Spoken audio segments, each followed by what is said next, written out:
और आपने भी ये नहीं कहा कि बड़ा गांव में आप क्यों नहीं घुस सकते, आपने भी नहीं रोका। तो जो नियम बड़ा गांव के लिए है वही नियम कल्याण बिघा के लिए भी है। ये अलग नियम का है, बता रहे हैं। मुझे कह लीजिए सर, कल्याण बिघा में हम क्यों नहीं जा सकते ये बता दीजिए, और कुछ नहीं, हमको लिख के दे दीजिए। आपकी बात का जवाब एज पर ला सर, ये एसेस करना हमारी ड्यूटी भी है, रिस्पॉन्सिबिलिटी भी है, और ये मेरा पावर भी है। ठीक है कि जो सुरक्षित कार्यक्रम आपने हमें घोषित दिया है, लिख करके भी दिया, जिसकी अनुमति भी प्रशासन ने दी है आपको, कि वो सही तरीके से संपन्न हो, आपका सही रूट जो है वो निर्धारित हो जी, और सुरक्षित जो है सारा कार्यक्रम हो सर। आप तो प्लीज आपके सहयोग के लिए धन्यवाद सर। बस किस कानून के तहत आप हमको कल्याण बिघा जाने के लिए रोक रहे हो, लिख के दे दीजिए। मैं क्या कह रहा हूँ, आप समझ लिख के दे दीजिए, यही समझ बात लीजिए, लिख के दीजिएगा ना। आपने फिर वहाँ क्यों लिखा था, फिर जैसे श्रम कल्याण में आपने परमिशन दिया, यह सभा है वहाँ, हाँ तो सभा है, तो आप वही करिए ना। तो क्या है आप पीछे काम आप नहीं रोक दीजिएगा, आप रोक दीजिएगा सर मेरी बात, आप हमको रोक दीजिएगा। आप ही एसडीएम है, तो आप यहाँ हमको गाँव में हमको आने के लिए आपसे परमिशन लेना पड़ेगा। आपने कहा नहीं, आप एसडीएम हो तो आप परमिशन तो लॉ एंड ऑर्डर होगा तो आप कौन जिम्मेदार है? अरे आप लॉ एंड ऑर्डर के यहाँ पुरोधा बन रहे हैं, हम पिछले गांव में गए थे, लॉ एंड ऑर्डर नहीं हुआ, तो उसका भी आपने सूचना नहीं दिया, दिया। आ ही रहे थे, आप कहा नहीं पकड़े, वहाँ क्यों नहीं रोके? आपके जिला अध्यक्ष से अरे सुनिए, ये सुनिए नहीं रुकिए, बताइए अभी आपको ज्यादा सुनिए, मुख्यमंत्री के जिला में एसडीएम हो गए हैं तो राजनेता मत हम नहीं बन रहे, मत बनिए, बन रहे हैं, मैं सुन रहा हूँ आपके बारे में। आप किस अधिकार के तहत हमको किसी गांव में जाने के लिए रोकना है वो लिख के दे दीजिए, लिख के दीजिए, आपका परमिशन लिख के दीजिए।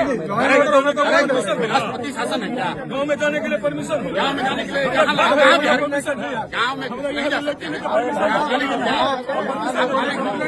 आप मालिक हो, दिखाइए कंप्लेन। अरे भाई पूछ लीजिए, नहीं दिखाइए कंप्लेन,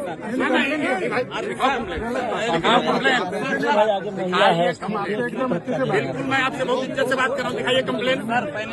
नहीं, अगर किसी गाँव वाले ने, देखिए मैं इतने देर से रुकनान से बात कर रहा हूँ, ये सुनो, रुकिए, माइक हटो।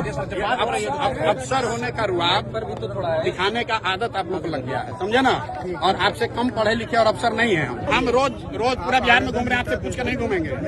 अरे आप अभी आपको इतना नहीं पावर सरकार ने संविधान ने दिया, क्या आप रोक दीजिएगा?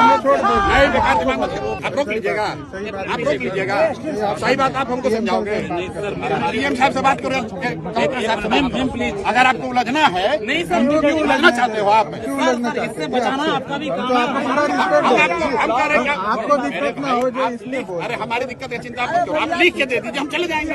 तो जो मांग रहे हैं वही कीजिए ना, लिख के दीजिए, कहाँ चीज कर लिख रहे के हैं दीजिए, हम लोग लिख के दीजिए। तो कर रहे हैं, अकेले भी हम चल जाएंगे।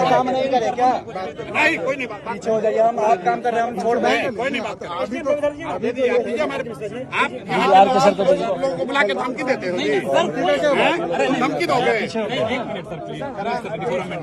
नहीं मतलब एसडीएम है, आप लोगों को बुला के पॉलिटिशियन बनना चाहते हैं भैया, आप लोगों को बुला के धमकी दे रहे हो।